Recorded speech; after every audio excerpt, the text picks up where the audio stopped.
I didn't take that personal though, right? Like I didn't mean to, number one. Number two, I apologize. Number three is like, I think he's having a bad day.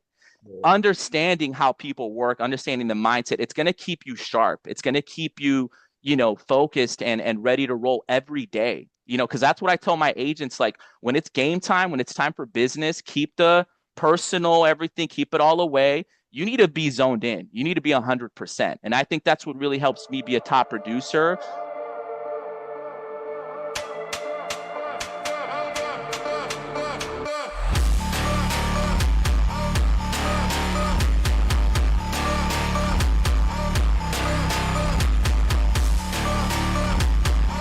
Good morning to you, man. Thank you for Morning, joining. boss. Thank you for having me, of course. Of course, this is something that has been long in the waiting, and I hit you up like last minute, so I appreciate you being a real Of team course. player, man, and stepping up to the plate today.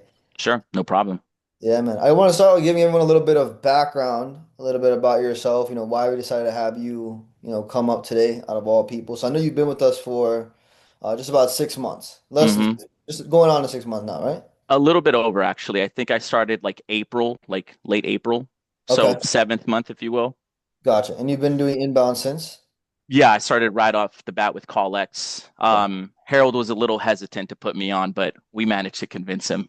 Dang, you're calling HD out like that. Okay. No, I'm thanking him because the way he runs stuff, it's like you got to earn your way to get there. But Well, that's my dog, so I appreciate him. no doubt. I mean, it's philosophy. It works, right? But you weren't just like a new agent though that just came on the call. Like, I think, No, like, yeah, yeah, we want to talk about that because like sure. you've been in the insurance space for like 10 years. I'm old, Like, bro. You can't yeah, I see the was white hairs, but they're here. yeah, dude. You got in the insurance space when I was a freshman in high school, when I was like eighth grade probably, which is crazy. That's insane. But you started with obviously started with Primerica, then you Yeah, went to AIL, then right, you went right, to FFL. right, right. And you've never had a job, which is crazy. I want to talk to you about that. Never had Sure. a job in your entire life? Never, never. Like I've never had a boss. Like I've How never old are had you right a now? W-2. I'm 33. And how old were you when you got so 30? Okay, so you got in the So right after so I went to college, got my degree, took like a little hiatus. Then I was introduced to Primerica like 6 months after. Mhm. That's when everything just started rolling. Been 100% commission since, but never held an actual job. Like never had a boss, someone like paying me hourly and stuff like that. Even as a kid though? Like every kid has like some sort of job, like a lifeguard or like working at Subway or something. Never. Nah, bro, nah. No, I mean, even as a kid, I mean, thankfully, it's not like I come from a wealthy family at all, but everyone was willing to help each other out. I didn't have to, thankfully. I started selling knives. The more I think about it, Cutco. Okay. Cutco. Oh, yeah, I never Yeah, had that's where I started. I used to sell those knives, lifetime warranty, yeah, universal yeah. hand grip. Yeah. If you still want them, I got God forbid. Yeah, I'm good off those. them. Sell them at the- Yeah.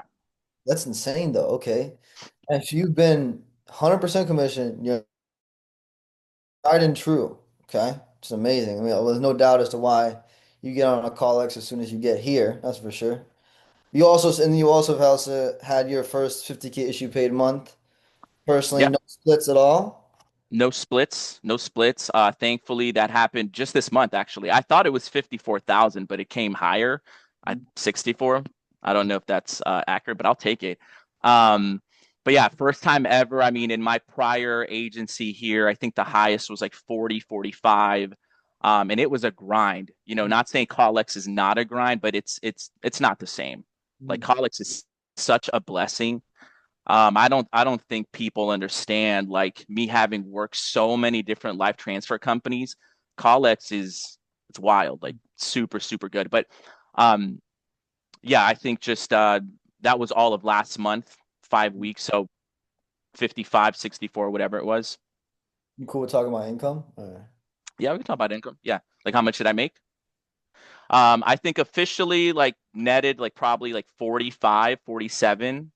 And then no, I'm sorry, that would be gross. And then net would be like 41 because my expenses was like 5 G's, I think, with Collex. Yeah, that's the crazy thing. And we want to talk about that as a CPA, the cost per app. What Mhm. was your cost per app this month? For November, I think it's a little bit over 200. For last month, the issued paid numbers that we went over, under 150, if I had to guess. I'm not able to look at that anymore, but actually I could, but I think it's under 150. That's insanity. So just to zoom out for everybody else who's here right now, for like new agents, everyone in between, 33 years young, been in the industry for 10 years, transitioned to our organization 6 months ago. In 6 months, you went from zero to making 40 grand in the bank within our organization. That's what's possible, right? So, wow, okay. And just for everyone else too, I also want to explain what CPA means because obviously what's Cost per app. it's the amount of business you've submitted and then divided by the amount of applications. Sorry, uh, the amount of business you've submitted divided by the applications, if I'm not mistaken, right? Yeah, it's pretty much just how much it's going to cost you to make a sale, Right. right? So if it's like, what is it right now? Like $60 per search call, 75, I think, or 70, whatever for the social. If it's like 150, then it's going to take you 2 to 3 calls to make your sale, Yeah. which Yeah. is not bad. But again, you're also a vet. I want people to understand that this takes tell people it takes a little bit of time, right? We don't want to sell Yeah, people. yeah, yeah. Well, I mean, listen, if you're gonna ask me, and if I'm gonna be fully transparent here, I don't. Yes, I'm a veteran. I come with a lot of experience, but I think with the, I think two things. I think with the right coaching, I think if you have the right mentor, you have the right training.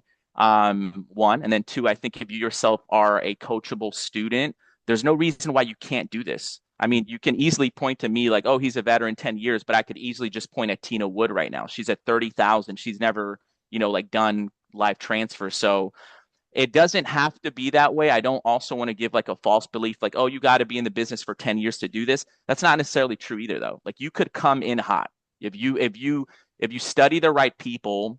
Who was it? I think maybe it was in our huddle call with exceptional, but I think Harold was talking about like you got to learn from the right people. Like respectfully, stop going to the people that are not making the money that you like, that you want to make. Like if they're not there, respectfully, don't go to them. Go to the people that are making money. Go to the people that are doing this the right way. And like, yo, you want to make $40,000? What's Elijah doing? What's Harold doing? What are you doing? So it doesn't have to take you 10 years. You can do this. And that's what I'm trying to teach like my students, like, or my agents, if you will, like instilling them the belief, teaching them everything that I know. And I believe that it can be done faster. It can be done quicker. But No. yes, I mean, I'm a veteran, I come with experience, but I'm also teaching my people everything, all those 10 years of what I've accumulated in that time. Mhm. Well, let's talk about that too, like delving into it, right? Sure, Look, people come from like other different like walks of life, or they come from other jobs. Not even my personally myself, man. I've had to learn what it's like to have a boss, to know that I don't want a boss. You see what I'm saying? sure. Yeah. Um, but for you, it was kind of a little bit, you just jumped right into the deep end. So talk a little bit about your journey, like in the insurance industry. So transitioning from Primerica, AIFL, what ultimately led you to your first 50K personal month?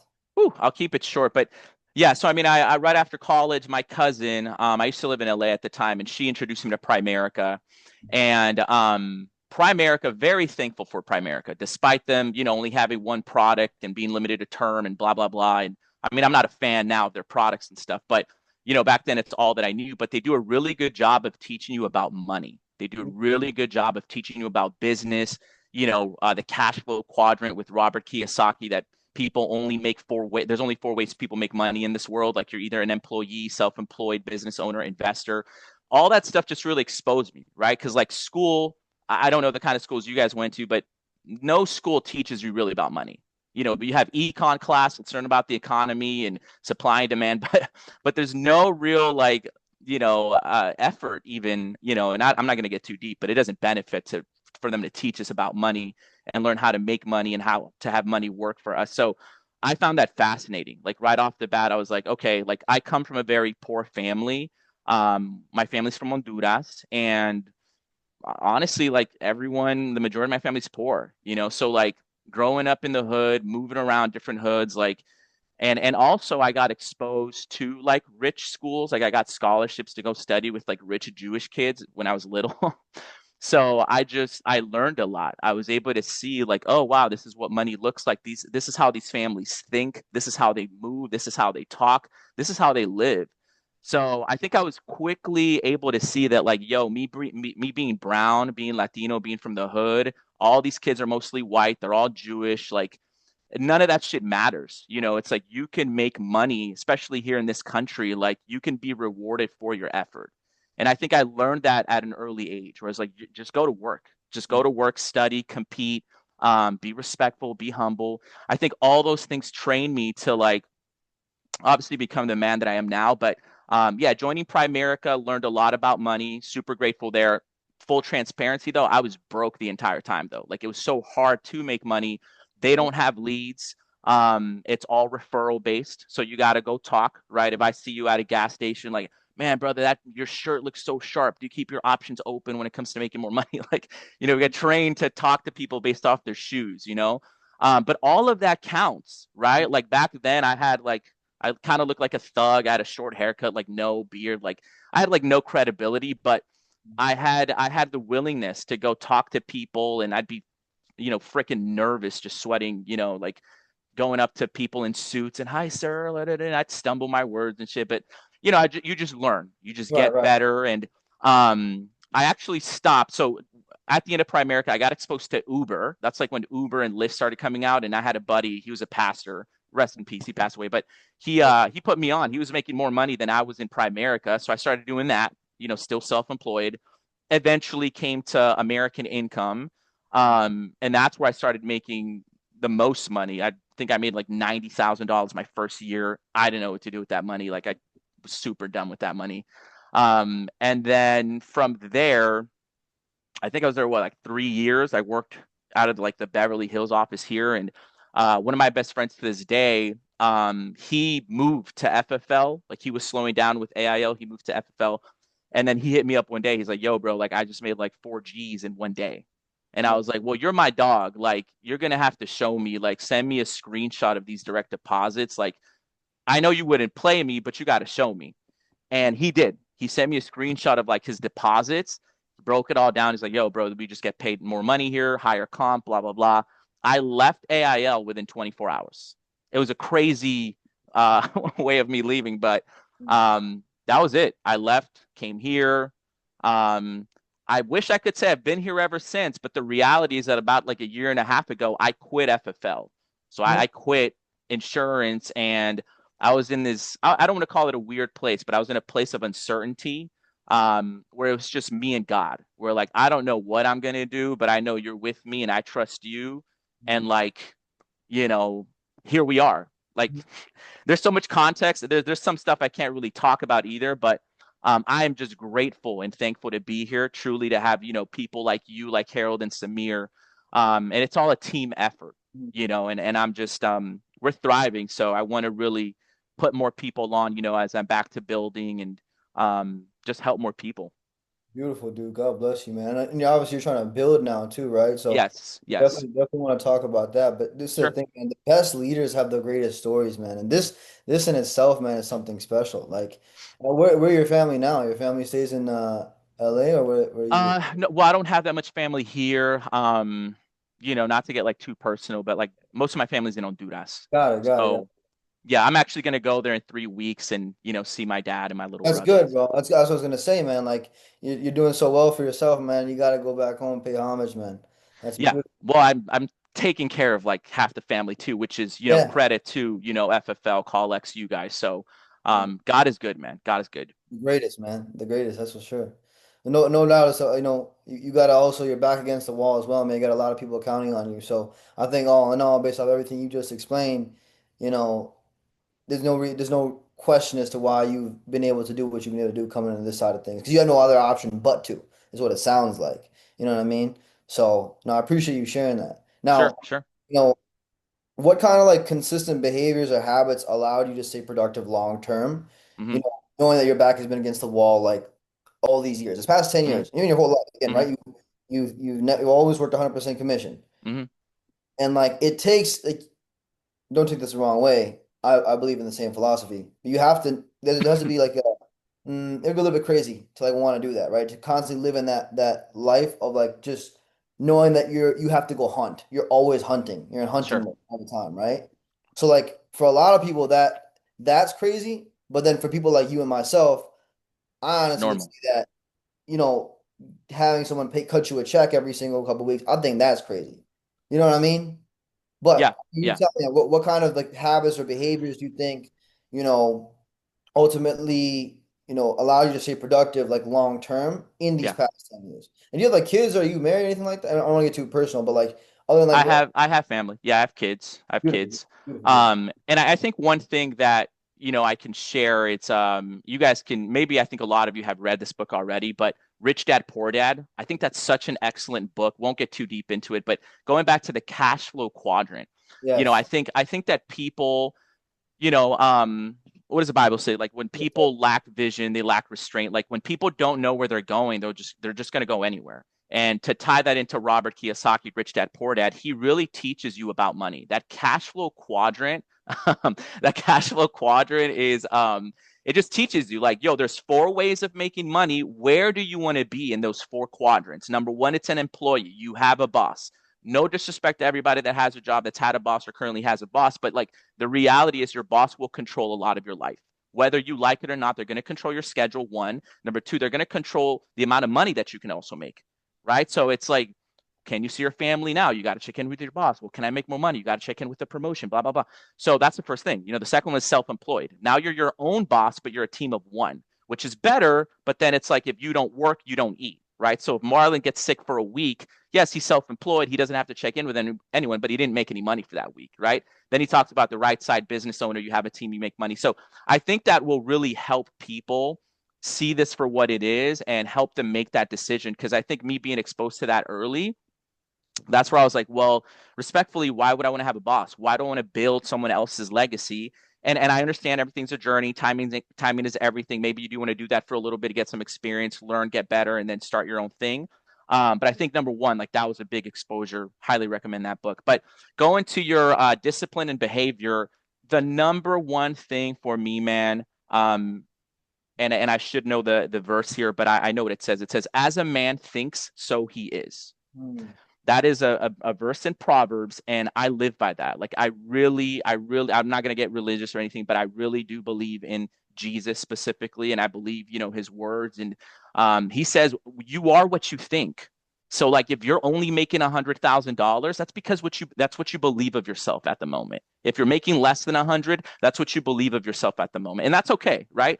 But like millionaires, billionaires, their belief level is a little bit higher. They think a little bit differently, and that's why they become, you Yeah. know, that person. So number one is mindset. Mindset, like we have to guard ourselves. I think, one of the most fascinating things for me when I talk to people and meet people is like a lot of people just they don't know what to believe in, and they'll kind of go with the wind. Like, oh, today I believe I'm great. Tomorrow I don't know. I don't know if I'm going to be this good today. Like they start doubting themselves and that's the most important thing. The Bible also says like take every thought captive. Not it's understanding that like it's a spiritual war that like all these thoughts that come in your mind. Again, not going to get too deep here, but everything that comes in here isn't necessarily of you or of the Lord. Like we do have a real enemy that's looking to kill and destroy us, and everything that's negative, all the doubt, the bad attitudes, the depression, the anxiety, it's not really of you or of the Lord. And like really understanding that God's on your side and knowing that like he's with you, you can fight that.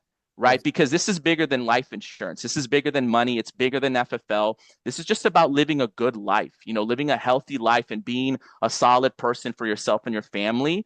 So that's the main thing for me is every day, like making sure my head is on right. Every day waking up like I'm not a victim. I'm not a victim. I'm not here to complain.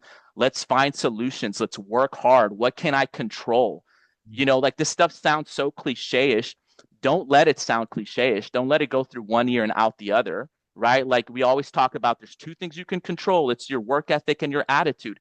That's true. You can't control, how your lead is going to reply to you. If they curse you out, it's like one example. Like if you call a lead, if I get on a call X transfer, I'll share a true story. This is hilarious. I have the recording of this because everything's recorded on call X, right? But Okay. last week, I talked to a dude. His birthday was on his he was born on April 1st. I Okay. made the joke. It was just a natural joke, like, oh hey, April Fools, man, right? Like Like I said that, and he got so offended. He was like, "Don't call me a fool." And I was like, "Oh no, oh I'm sorry, sir. I didn't mean to call. No, that's not what I'm saying. It's just the holidays. Like you're the fool." And he just came at me so hard and so sideways. I didn't take that personal though, right? Like I didn't mean to. Number one, number two, I apologize. Number three is like I think he's having a bad day. Understanding how people work, understanding the mindset, it's going to keep you sharp. It's going to keep you, focused and ready to roll every day. Because that's what I tell my agents. Like when it's game time, when it's time for business, keep the personal, everything, keep it all away. You need to be zoned in. You need to be 100%. And I think that's what really helps me be a top producer is like when I get on the phone with somebody, it's game time. I'm here to help this person. I'm here to be, make sure I listen, take care of them, just be the best that I can be, and that really it all starts with your mindset, like really believing what you should believe about yourself and supporting yourself. I think we already have a lot of negativity out there, so much misinformation, so much doubt. You need to be your biggest cheerleader. Again, don't let that sound weird, but like you need to really support yourself and like, yo, Marlon, you can do this. Let's do it, bro. Like if this person can do it, why can't I do it?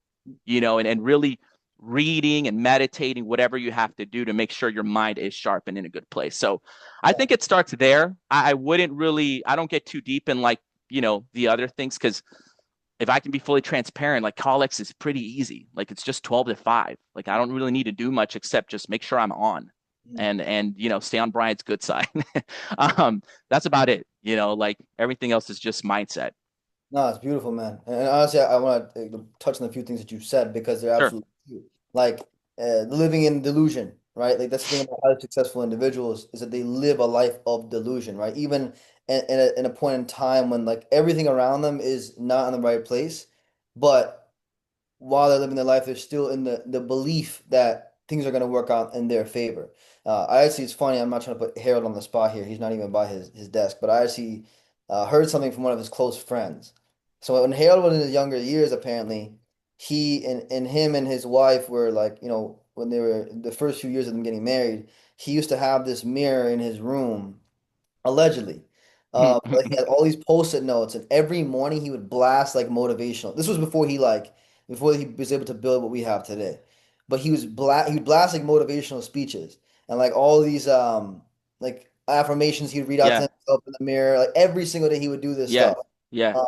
And his wife would get pissed at him for it, but she like supported him. And now like they're living a great life together, So obviously it's years down the road, but it's like just living in that life of like that mindset of constant like delusion, but also making sure that you're grounded enough to realize where you are in life and that you still have we also have a lot of work left to do.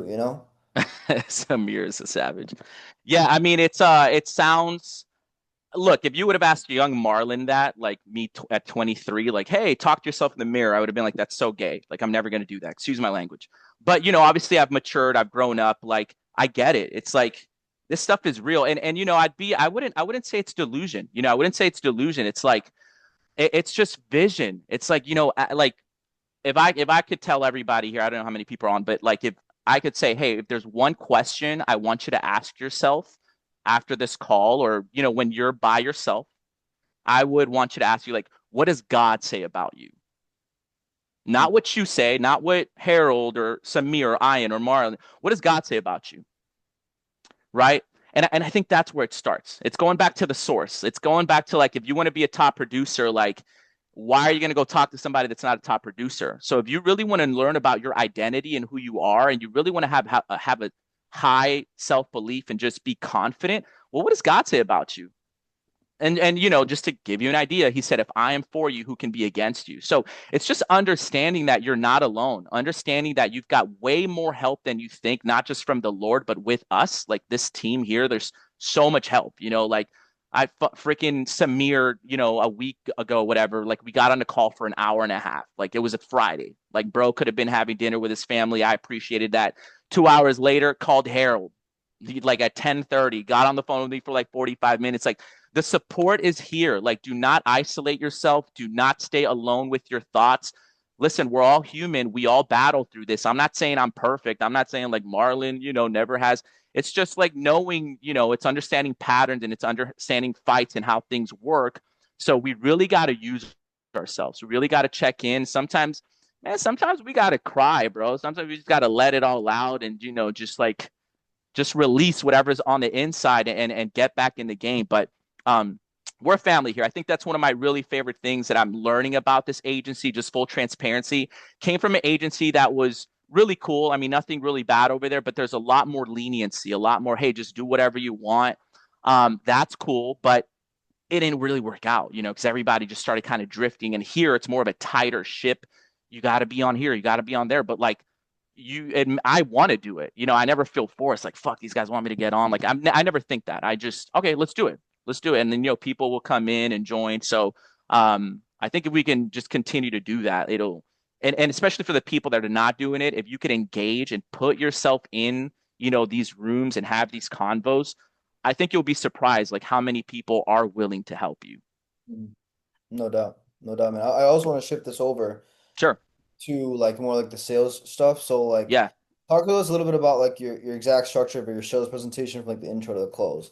Like what kind of word tracks are you using? I know you're huge with tonality. Like that's what you're known for. Your tonality is like one of one. So talk to us a little bit about that, man. Obviously you're doing inbounds. Yeah. So kind of, general, I know you've also done outbound too. So if you Yeah. can analyze it a little bit and balance out both, give us a little bit of advice for both sides of the coin. That would be Sure, sure, yeah. Yeah, I mean, outbound, if I had a preference, I would never want to do outbound ever again in my life. Full transparency, don't shoot me for it. I just prefer inbound. I just prefer the idea of someone's calling me for a quote. I need to handle that. I need to make sure I'm, again, on my P's and Q's. So as far as structure, I mean, I use the training that, Zach and Jacori, like the intro, like, I always check in on sound, like if people that, want to know exactly what I'm saying. Like I literally say like, hello, good afternoon. Can you hear me okay there on your end? I do that because sometimes connection's not working, making sure they're there, they're responsive. From there, I just go, well, thank you for calling the life insurance department on a recorded line. My name is Marlon. Are you calling for final expense or life insurance? So I think when it comes to tone, man, like I would agree that my tone has a lot to do with it. Like, when I train my team right now, for example, I think I teach them it's a 1-2 punch. So number one, it's yes, what is Marlon saying? It's the context, it's the actual words, but that's not really it. It's really number two. It's how it's being said, right? It's the expression of it's not what you say, it's how you say it, right? Like, oh hey man, like you're a good guy. Like that's one way of saying it. And you're a good guy. Man, you're a really good guy, bro. It's same words. You just felt the second one better. So I think just practicing tonality. I think understanding again, if we're thinking about mindset for us, like, listen, we're the underwriters, we're the pros. We control the conversation. Let's make sure we listen. Let's make sure we're truly coming from a place of like, Mr. and Mrs. Client, how can I help you? Like, how can I help you? Like, what are you calling for? Okay, someone recently passed away. I'm really sorry to hear that. Oh, you've got a policy. You're looking to maybe lower the premium. Let's look into it.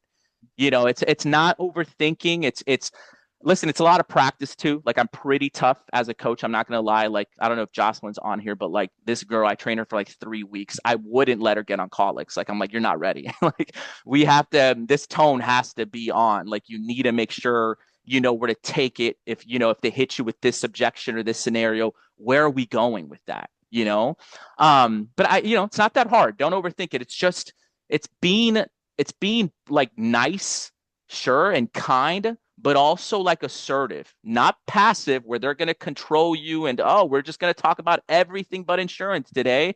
Like, no, don't get it twisted. This is business. We're here to talk about insurance. I'm here to listen to you. And if, we're going through the quoting and you sound like a promising client, brother, let's talk about whatever you want to talk about. You know, um, but I make sure to establish things, right? And it's like one of the things, I think like so many people talk about this, right? But remember to control the conversation. Let them talk, listen in, but the person that asks questions is always in control. It's one of the things I teach my team, like, hey, make sure you end with a question, right? If you're going to talk about this, that way you're in control and you can continue to take the convo to where you want it to. So I think having a good script, I think having a good map of just where you're going, right? Like, there's so many people that are killing it. It's like, I guarantee you, if you were to put us all on a panel, we all know where we're going. We all know the structure, right?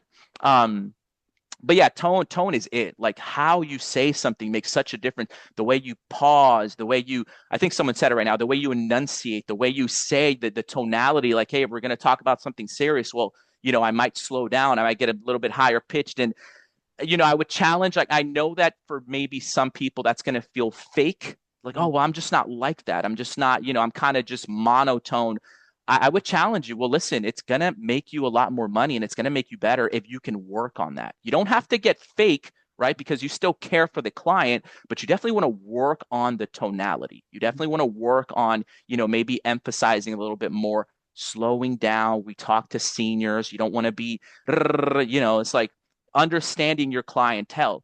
And I think a lot of people, like, one tip that I've seen help so many people is slowing down. One of the main things, like, I hear is people speak very quickly. Like, even I can just start, slow down, and then you can actually hear yourself better. You can take a deeper breath to enunciate better, pronounce the words better. I think if you slow down, and in our clientele with seniors, that's our bread and butter. Like, they need you to slow down. They got some hearing issues. They're sometimes not all fully there. So, but yeah, tonality is major for sure.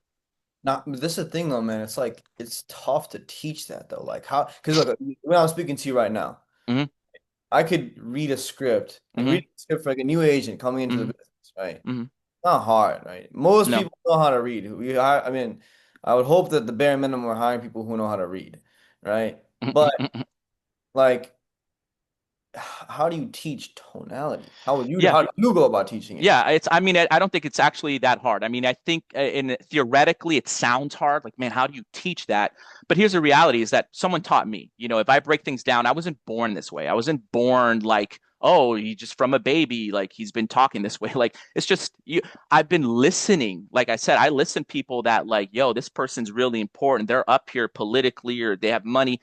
Well, this person talks a certain way. This person slows down. This person reads a room. He knows how to listen and all these things. So number one is listen to the recordings. Like, for me, like, the homework that I give my team, thank God everything's recorded through Call X. Again, number one, here's the script. Number two, go listen to my recordings. Do your homework. Go listen to my tone. The way you're going to learn is by listening. It's just go listen to someone that's doing it. Well, I don't know how to do it. Well, go listen to somebody. Whether it's freaking, I don't know what, like, who are some people like Jeremy Minor or something. Like, he's big on tonality. Like, I like a lot of his stuff. Like, all these people, like, listen to him. As far as the coaching, if we get specific, role playing. I role play like every day for like 2 hours with my people. My team knows if they're on here, I will cut you off right away. Like, hey, that was a little bit this, a little bit that. You're going too fast. Let's slow down. So I think as coaches, you speaking to just coaches and managers right now, I think we have to be, one, patient, and number two, I think we need to invest a little bit more time. I think we need to really take our time with our people. Like I said, like Jocelyn, 3 weeks. I didn't let her get on. Like, you're not ready. You're not ready. You're not ready. I know you want to make money. You're not ready. And listen, I'm coming from a good place. I'm not hating. I'm not here to stop you from making money, but I want you to come in hot, right? So I need to make sure your tonality is on point. So, I think another one is recording yourself, right? Go ahead and I think you'd be surprised. Sometimes you sound a lot better than you think. Sometimes we may need to do a little bit of work, but if you can record yourself, and then play that with your coach, with your upline, with your mentor, I think that's huge. Hey, listen, this part, excellent. Your intro, love it. That tone is great here. But this part right here, you slow down a little bit. You sound a little bit nervous when you get to the quoting. Let's work on that. Let's work on your confidence and this and that. So I think that comes down to the coach. I think that comes down to the manager, the upline, because we're the ones training. We're the ones that are supposed to know. We're the ones that have decided to put ourselves in a training position. It's like, well, you better know what you're doing, Yeah, and if you don't, well, then, here we are. We have a community manager team. We can always help each other out. But I yeah. think, yeah, for the newer agent, it's doable. It's doable because that was my biggest thing. It's funny if we're talking about like training. Before Jocelyn got on, I was at the gym. I've shared this with a few people, but like this question came to me, and it's like, Marlon, will you really be able to duplicate yourself? And that's really what it was going to come down to. And I was like, fuck, like, I don't know. I don't know. But there's only one way to find out. It's like, I'm just going to train and I'm going to go with this and we'll see what happens. and it's possible. Like Jocelyn, again, I don't know if she's on here, but she is like that one sign for me that, oh, I can do this. This can work. Whatever I just did, which I didn't really know what I was doing, it's like it's working. You know, because Hector's part of my team. Obviously, everybody knows Hector's a beast. Truth be told, and Hector didn't even need much training, right? Like Hector's a savage. Like he did timeshare for 20 years. We just need to tweak a few things with Hector, and he's game, right? But Jocelyn was really like, my main because she had no experience. Like it was just, I was nervous, like, but she's on and she's great. So How's she doing now? Is she on the phone yet? is she what? She on call X yet? Yeah, she's on Collex. Yeah. So she started on the 20th of October. She's currently this month, I think she's at 12,000. This is her first full month. So she's on pace for what, 25,000 right now. Oh, Samir and I are challenging her to do 30,000. We'll throw a little bonus in there, but 30,000 on her first month, no prior experience, would be amazing for her. amazing. That would be amazing. Bravo. Yeah. That's a testament to all of your efforts. Yeah. Uh, Yeah. Absolutely. Exactly. That's the sign there. no doubt, man. No doubt. Now, talk to us a little bit about like, so back end is huge, man. Placement is everything. Placement and then back end are like two of the biggest things. Like when it comes to like the business that we actually get paid on. See, this is what I feel like a lot of agents make the mistake, and you attest to this too. So there's something called AP versus IP. Yep. Business written versus business paid on. Yep. And the big like divide between the two is a few things, right? The first thing is obviously like, if you're on splits, Hmm. if you're not taking on your own spend. Splits is great. If you're a new agent and you need to get on your feet and you're willing to work full time, again, like Amaker always says, time or money, you come in with time and you can get on splits, great, let's do it. But that also is just something that you want to do temporarily because similar to yourself, I think you start on splits, right? And then you got on your own spend, you get to keep more based off what you when you spend. That's number one. Number two is the what is it? Splits, then there's chargebacks, right? Sometimes you have like bad persistency, then if your carrier portals are negative, then you obviously anytime you get paid on it, it like evens out. Um and then the last one, and the biggest one that everyone gets cooked on is underwriting. Mm. Underwriting. No one knows how people have a very tough time placing business. Okay. So I want to talk about a little bit like, and then the back office too, right? Like, how do you like stay on top? You're writing 50,000 in business. My God, that's like, let's just say 50 It's applications, crazy. It's 50 crazy, new bro. clients, 50 new clients, 50 new problems if need be. At least 10, 15 of them are gonna say, yeah, I don't know if I want to do whatever. They're gonna make some sort of change, some complaint. How are you managing that, man?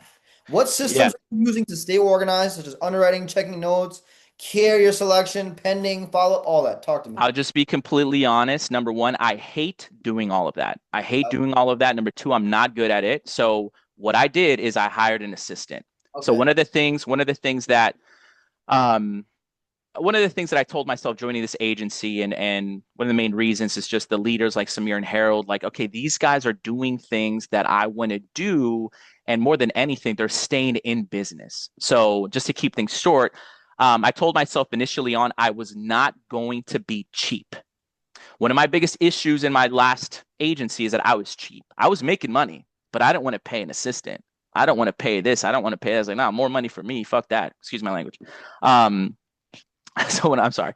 One of the things I decided was like, I'm going to hire someone. Like I can't be cheap. It's actually going to cost me more if I don't hire someone to take care of this stuff because I'm going to lose business. My retention's going to go down. I need to hire someone. And like, I'm busy. I got a lot of stuff going on.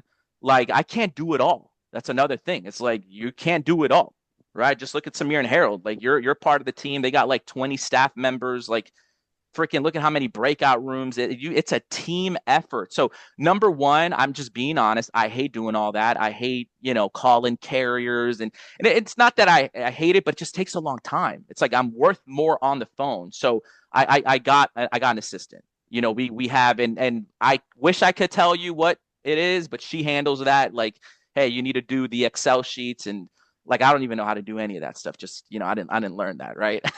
um but going back to your first thing, what was your first point? Your And, second splits. So splits, charge. splits. Okay, so this is one of my favorite things to talk about.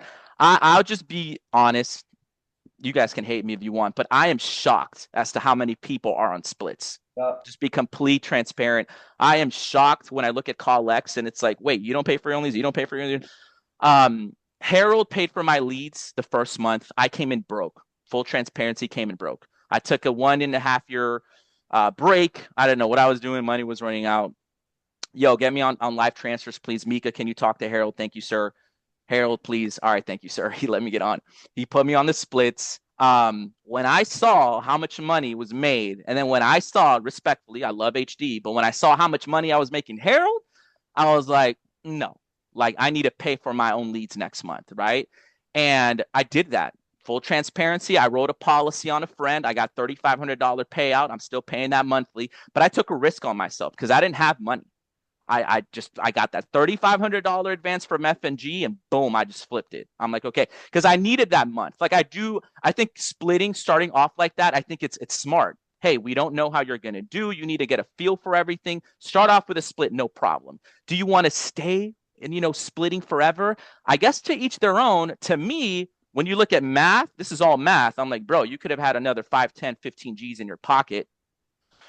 I'm Yeah. just saying. But then we go back to what I said earlier, mindset. I've heard some people freak out like, oh, once I got to pay for everything myself.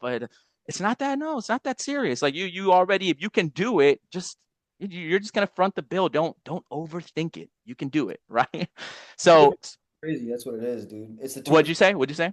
two different types of crazy. Yeah, It's yeah. it's like okay, you would rather, but you're from someone who like you and me are the same in the sense where you don't want someone like Yeah, yeah. And to be fair, like I always paid for my stuff prior, so I already knew like I got to pay for things. I think for the new agent that's on a split model, I'm not here to make you feel bad. That's not my intention, but I'm saying eventually you definitely want to do the math, especially if you start getting good, 20, $30,000. Ask yourself, well, how much more could I have made if I would have paid for myself, right? So like Jocelyn is self-funded.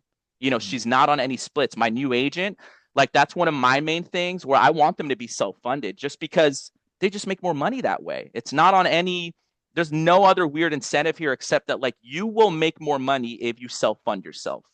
Mhm. So anyways, I did that. All I needed was 1 month of Harold splits and I was like, all right, we're done. We're done. Like, thank you, Harold. I got it. Boom, put in the money. What was the second thing?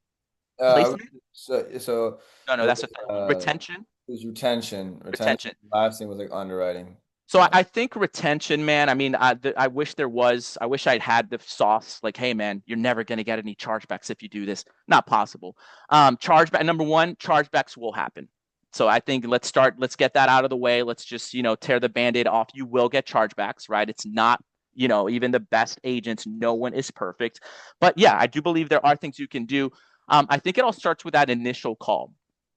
One of the things, I'm not to put my agents on blast. I know I love them, but like, I've called out my agents where it's like, yo, that was too quick. Like you ended that call so quickly. That was weird. Like you made the sale and like, all right, hey, well, thank you. I'll talk to you later. You have a good one. No. Am I freezing? No, Am I yeah, so good? I'm you're so good. good. It's like, no, we don't do that. That's weird. Like, we're not going to spend all this time building rapport, caring, gathering data, and then just to end it quickly. That just does, I don't, it just doesn't feel right. So I think one of the things that works for me, in addition to just call X giving us better quality leads, it's the quality of the convo. Again, I think if you can just start with you truly care for this client, whether or not you make a sale is everything, right? Because I think it's easy to care for someone where like, oh, your monthly payment's going to be $200 a month. You're my favorite client. I'm gonna be all ears for you. But what about the client that doesn't sign up today, but is going to sign up in a month? But because you chose not to care for them, they're going to sign up with someone else in a month. Just understanding the game, it's just placing your heart and in a good place of like, I'm going to do the right thing. I'm going to take my time, especially right now with that 30-second buffer, which really isn't a buffer. We got to take our time. Take your time, be thankful. Things that I do is I always text them, hey, Mr. and Mrs. Klein, congratulations. You've been fully approved. I'm sending you a text as we speak, 562. Can you just read that number back to me? That's me. That's my personal line. You're not going to need an extension. Call me, text me, anything you need that's related to insurance. I'm here for you. I'm going to send you a copy. I think sending a copy, a digital copy right away, I think is big too. I know they're going to get the physical copy, but I always throw that in there, right? Aetna, you can download it. Americo, it's annoying, but you can download all the form, or you can just download the application form. They all have a way of doing that.